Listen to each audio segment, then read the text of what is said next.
کھانے کے کیا آداب ہیں نبی کریم صلی اللہ علیہ وسلم کی تعلیمات کی روشنی میں؟ گزشتہ کل یہ تعلیم کیا گیا تھا کہ کھانا 3 انگلیوں سے کھانا چاہیے۔ اس میں حضرت والا حضرت استاد نے 2-3 قصے بھی سنائے تھے کہ کیسے کیسے لوگ مست ہو جاتے ہیں جدید تعلیمات کی روشنی میں، اس کو تو فالو کرتے ہیں، لیکن نبی کریم صلی اللہ علیہ وسلم کی جو تعلیمات ہے اس کی طرف ہم دیکھنے کا خیال نہیں کرتے۔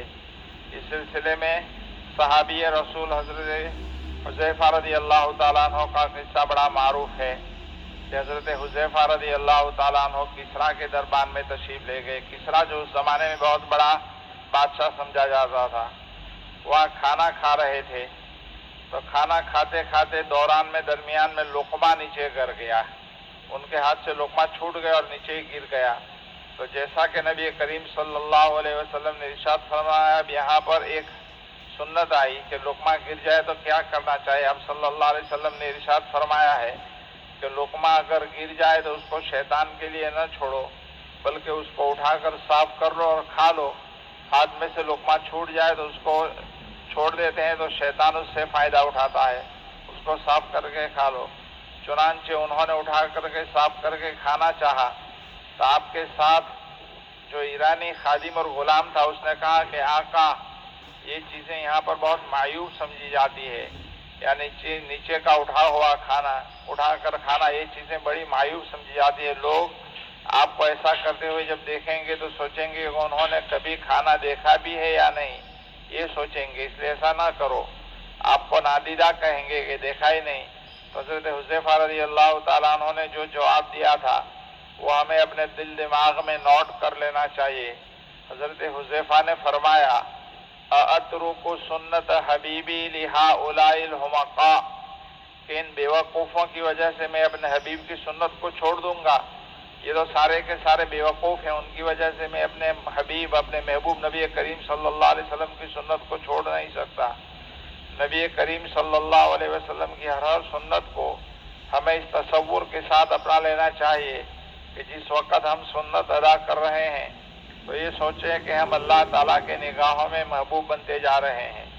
قُلْ إِن كُنتُمْ تُحِبُّونَ اللَّهَ فَاتَّبِعُونِي يُحْبِبْكُمُ اللَّهُ۔ باری تعالیٰ فرماتے ہیں کہ نبی آپ کہہ دیجئے، اگر تم لوگ اللہ تعالیٰ سے محبت رکھتے ہو تو میری پیروی کرو، میرے طریقے پر چلو، یعنی نبی کریم صلی اللہ علیہ وسلم کی سنتیں اپناؤ، تو اس کا نتیجہ کیا ہوگا؟ اللہ تعالیٰ تم سے محبت کرے گا۔ جس وقت ہم نبی کریم صلی اللہ علیہ وسلم کی سنت پر عمل کر رہے ہیں تو یہی تصور اپنے دل دماغ میں تازہ رکھنا چاہیے کہ ہم حضور صلی اللہ علیہ وسلم کے طریقے کو اپنا رہے ہیں تو اس وقت ہم اللہ تعالیٰ کے محبوب ہیں۔ تو جب اللہ کی نگاہوں میں محبوب ہے تو اب ساری دنیا ہمیں کچھ بھی سمجھتی ہو، کچھ بھی کہتی ہو، ہمارا مذاق اڑاتی ہو، اس سے کیا فرق پڑ رہا ہے؟ لوگ سمجھیں مجھے محروم وقار و تمکین، لوگ سمجھیں مجھے محروم وقار و تمکین، پر وہ نہ سمجھیں کہ میری بزم کے قابل نہ رہا۔ کتنی پیاری شعر ہے۔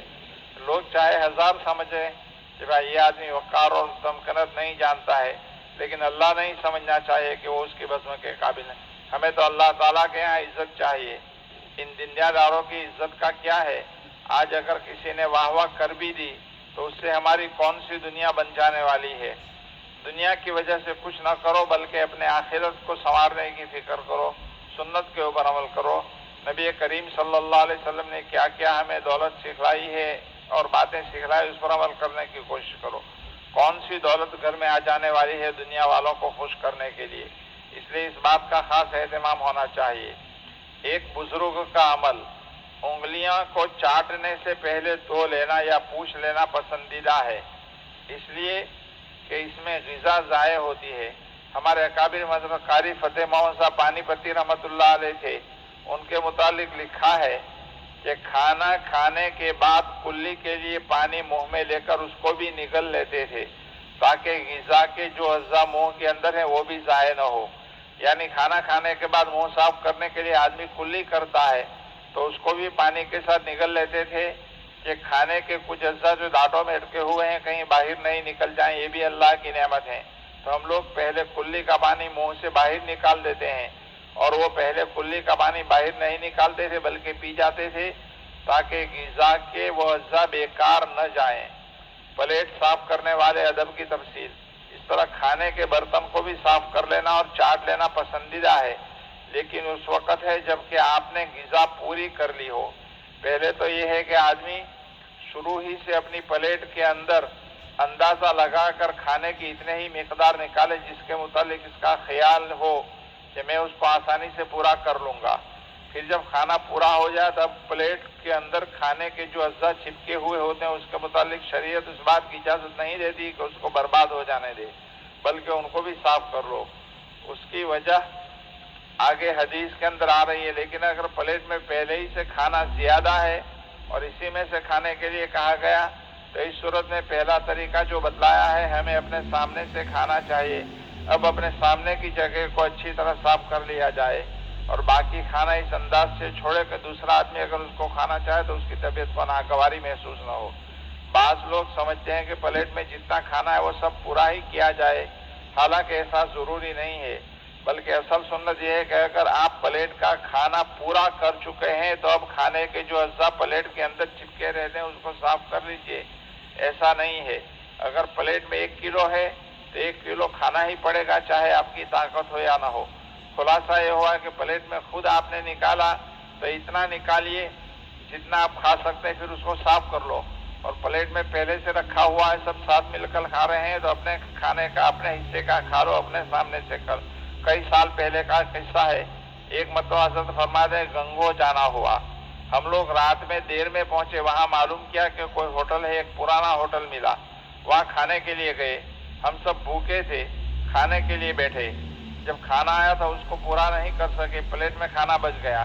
وہاں کے دیہاتی لوگ بیٹھے ہوئے تھے، وہ یوپی کے انداز کے کہنے لگے جی مولوی جی تم نے پلیٹ کو صاف نہیں کیا۔